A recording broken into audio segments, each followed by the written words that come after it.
Atenção! Começa agora uma teleaula de História do Ensino Médio. Você vai assistir a teleaula de número 14. Bons estudos!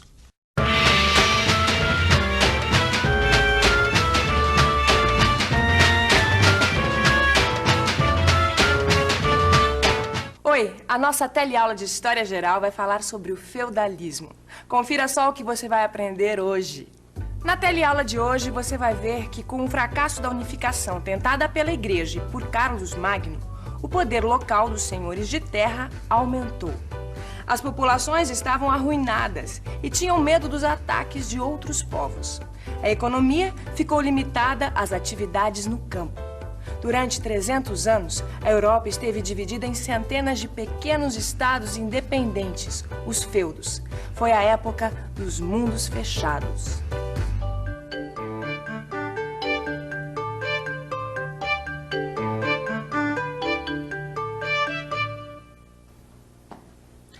Quando os germanos invadiram o Império Romano do Ocidente, eles distribuíram as terras entre os seus guerreiros e eles atuavam como senhores absolutos dos seus territórios. Após a morte de Carlos Magno, os reis se mostraram incapazes de defender os seus súditos. Os senhores das terras organizavam a defesa de suas propriedades por conta própria. A Europa conheceu um novo estilo de vida. As cidades foram abandonadas e o único bem que interessava era a terra. A figura do rei continuava existindo, mas na prática a autoridade do rei ficava limitada aos seus domínios particulares. Pouco a pouco, perdeu-se a noção de Estado. A autoridade era exercida pelos donos de propriedades. Eles ofereciam proteção aos mais pobres em troca de terras e impostos. Quem pedia a proteção do senhor feudal se transformava no seu vassalo. O vínculo entre o vassalo e o senhor feudal acontecia numa cerimônia chamada de homenagem.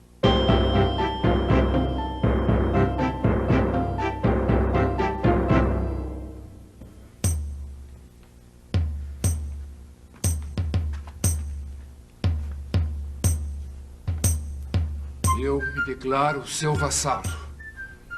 Eu o reconheço como meu senhor. Você jura fidelidade a mim, seu senhor? Juro. Você confia a mim, como seu senhor, as suas terras? Sim. Minhas terras pertencem ao meu senhor. Como seu senhor, eu aceito sua vassalagem. E lhe prometo proteção. E lhe entrego os direitos às estradas que passam pelas terras como benefício.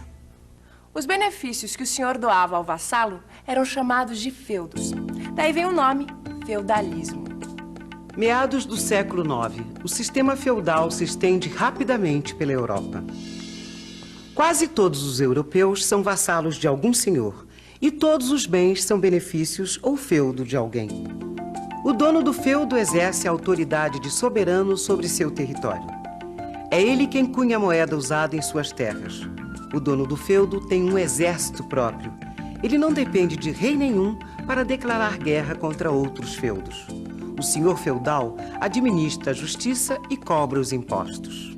A servidão era outra face do feudalismo. Os servos do senhor feudal eram praticamente escravos. Eles trabalhavam duro, principalmente no campo, para manter os privilégios dos senhores que viviam nos castelos. E além dos camponeses que estavam presos à terra, havia também os vilões. Este nome não significa que eles eram bandidos. Os vilões eram os habitantes das vilas e das aldeias. Eles também trabalhavam para um senhor, mas conservavam a liberdade pessoal. A igreja participava ativamente do sistema feudal. Os mosteiros e as igrejas se transformaram em unidades de produção agrícola. Além disso, os bispos e os abades dependiam da nomeação do rei ou de algum grande senhor. Os amigos e parentes dos poderosos acabavam levando a melhor. E a venda de cargos na igreja era uma coisa muito comum. As reações contra a situação da igreja feudal não demoraram. Em vários lugares surgiram tentativas de reformas dos dogmas. Dogmas são os ensinamentos oficiais da igreja. Alguns papas fizeram reformas importantes para combater a desordem da Igreja de Roma.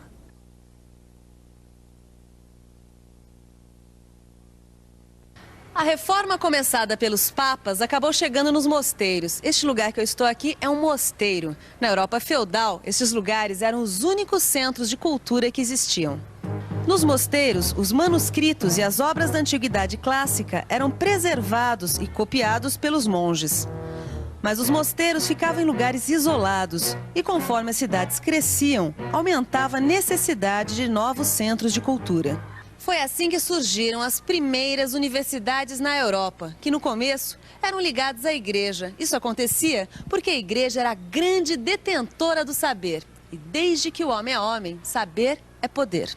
A Igreja Católica foi o maior poder organizado da Idade Média.